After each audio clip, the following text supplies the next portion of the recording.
তো গত ভিডিওতে আমি দেখাইছিলাম যে কিভাবে আপনারা চন্দ্রনাথ পাহাড় অভিযান করতে পারেন। যারা ভিডিওটি দেখেননি তারা এখানে আই বাটন কিংবা প্লে লিস্ট থেকে ভিডিওটি দেখতে পারেন। তো ঠিক আমরা ওই দিনেই গুলিয়াখালী সি বিচ এবং সীতাকুণ্ড ইকো পার্কে ভ্রমণ করি। আমরা চন্দ্রনাথ পাহাড়ের নিচ থেকে সিএনজিতে 200 টাকা ভাড়া নিয়ে 15 থেকে 20 মিনিটের মধ্যেই চন্দ্রনাথ পাহাড় থেকে গুলিয়াখালী সি বিচে পৌঁছে যাই। সেখানে গিয়ে আমরা দেখতে পাই যে তখন সি বিচে জোয়ার চলছিল। তো তার জন্য আমরা একটি বোট ভাড়া করি। তো বোটের ভাড়া প্রথমের দিকে 1500 টাকা চাইছিল, তো আমরা কমাই 1000 টাকায় নিয়ে আসি এবং শেয়ার রাইড নিয়ে, অর্থাৎ আমরা ছিলাম 2 জন এবং আরও 5 জন মিলে টোটাল 7 জন মিলে আমরা 1000 টাকা ভাড়া করে সি বিচ এক্সপ্লোর করতে যাই।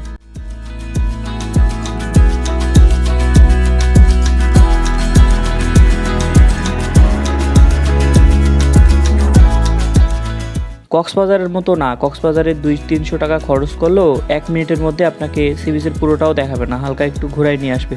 কিন্তু গুলিয়াখালী সি বিচে আমাদের ঠিক অনেক দূর পর্যন্ত নিয়ে গেছিলো।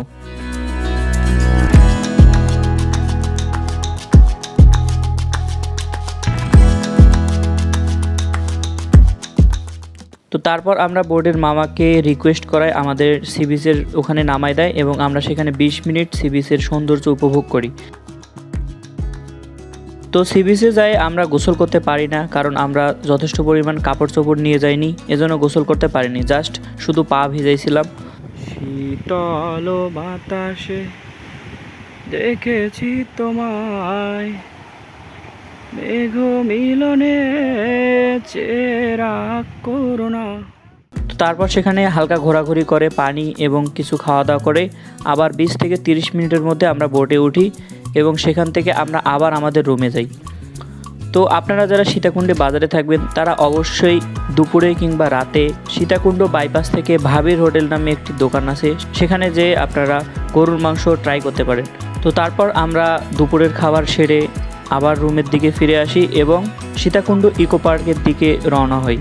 তো তার জন্য আমরা আবার সীতাকুণ্ড বাজার থেকে 100 টাকায় সিএনজি রিজার্ভ করে সীতাকুণ্ড ইকো পার্কের নিচে আমাদের 15 থেকে 20 মিনিটের মধ্যে নামায় দেয়। তো ইকো পার্কের গেট থেকে সুপ্তধারা পর্যন্ত 900 মিটার রাস্তা, আপনারা চাইলে হেঁটেও যেতে পারেন। হাঁটার পথটা একটু কষ্ট, কারণ রাস্তাটা উঁচু। তো আপনারা চাইলে সিএনজি ভাড়া করতে পারেন, কিন্তু সিএনজি ভাড়া ওখানে অনেক বেশি, 300 থেকে 400 টাকা লাগতে পারে। তো সুপ্তধারার রাস্তাটা খুবই দুর্গম, আমাদের যেতে প্রায় 25 থেকে 30 মিনিট হেঁটেই লেগেছিল। তো তারপর যে ওখানে কয়েকটি ফটো তুলে আশেপাশে দেখে আবার আমরা চলে আসি আমাদের রুমের উদ্দেশ্যে।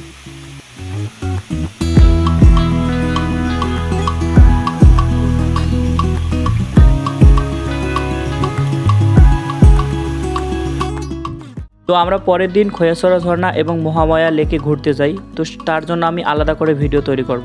তো আশা করি ভিডিওটি ভালো লেগেছে। ধন্যবাদ।